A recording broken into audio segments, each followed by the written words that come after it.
want justice, justice, justice. We want justice, justice, justice. এয়া শেষ নহয়, আৰম্ভণিৰ মাত্ৰ এটা অংশহে।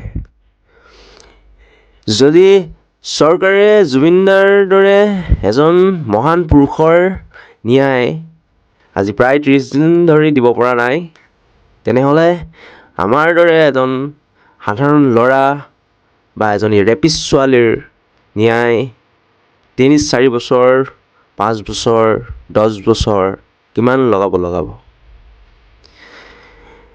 আমি চৰকাৰ ভাঙিবও পাৰোঁ, আমি গঢ়িবও পাৰোঁ। যদি এনেদৰেই জুবিনদাৰ ন্যায় দিবলৈ চৰকাৰে দেৰি কৰি থাকে, তেতিয়াহ'লে আমি 2024ত এই চৰকাৰ পতন ঘটাম আৰু ভৱিষ্যতেও এই চৰকাৰ অসমত ভৰি দিব নোৱাৰা যোগ্যৰ কৰিম। সকলোৱে যাতে ভিডিঅ'টো শ্বেয়াৰ কৰি আমাৰ চৰকাৰৰ বহুমুখী মানুহসকলৰ আগত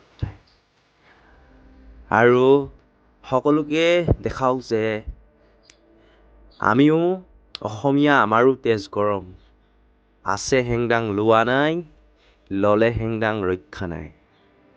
জয় জুবিন দা।